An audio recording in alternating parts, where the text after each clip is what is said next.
A battle brewing at one Ivy League campus over segregation in the gym. Here's NBC's Mike Taibbi.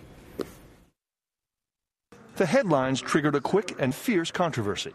Is it reasonable or discriminatory to ban men for 6 of the 105 hours of operation at one of Harvard's many gyms so that Muslim women can exercise without men present as Muslim religious guidelines require?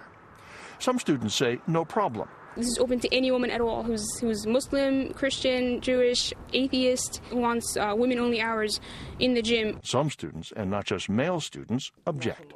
In my column, I suggested that Harvard implement men's-only hours during the same hours that there are women's-only hours in a different gym. There have been some email complaints that haven't been nearly that polite. Harvard spokesman Bob Williamson telling us the message is you're in America, assimilate or get out. Harvard is not alone in dealing with this issue. Muslim women in other non-Muslim countries and other American cities have pressed with some success for gender-specific gyms and swimming pools. Last year, 200 Muslim women signed a petition pressuring this private Fitness USA facility in Michigan to honor the women-only workout schedule they said they'd paid for. We'd have separate days from the males and we'd be able to work out comfortably. And while the critics of the temporary Harvard policy say it smacks of political correctness at the very least, no one at Harvard is saying how many actual complaints there have been from males who wanted to use that gym during those 6 segregated hours and couldn't. For today, Mike Taibbi, NBC News, New York. Hussein Ibish is the executive director of the Foundation for Arab American Leadership. Michael Smerconish is a radio talk show host and the author of the book called Muzzled. Guys, good morning to both of you. Good morning. How are you? I'm fine, thanks. Hey, good. Hey, Hussein, in an editorial in the Crimson, the Harvard newspaper, the athletic department declared that this policy has been implemented for equality reasons. Right. Do you think they got it right?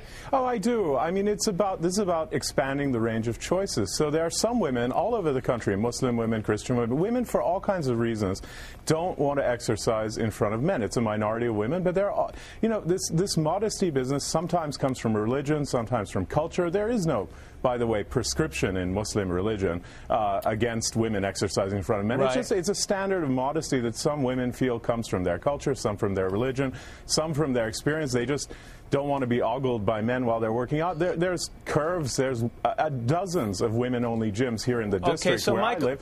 So it's just giving people an opportunity, a small opportunity, to expand the range of choices. And Michael, you don't think they got this right. You think this goes against that old thing we used to say, majority rules.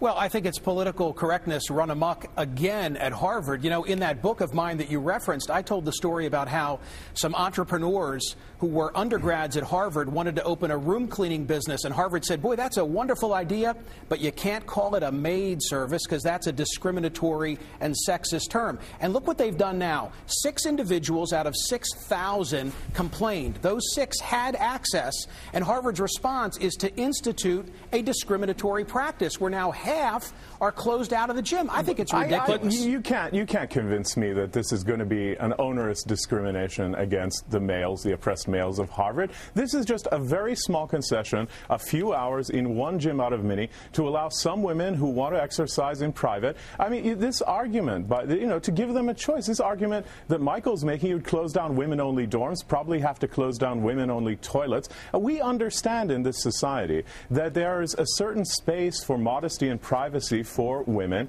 to do things in private. Michael, let me ask you about this. No way, under the law, no way is this discriminatory. Michael, you say political correctness, but is there another element to this, and let's just be honest about it, that there is a certain hysteria in this country right now when we deal with anything Muslim? Would you agree to that?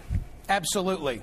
Absolutely, and the hysteria results in Harvard bending over for the Muslim community in a way that they would never do for Catholics or for Jews. Let him go. And I'll tell you something else. Mr.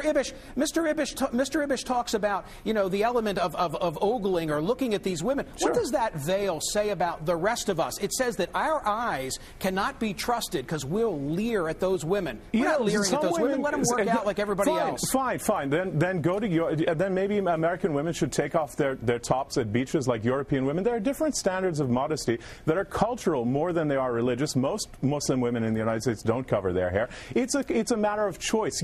Somehow you don't seem to understand that expanding the range of freedoms is extremely important. And by the way, since you're one of the leading proponents of racial profiling in this country and urging the government to engage in systematic discrimination on the basis of religion and race and what have you, you can't convince me that you're so concerned about gender equality. This is no way is this a legally discrimination against the men of Harvard. No way.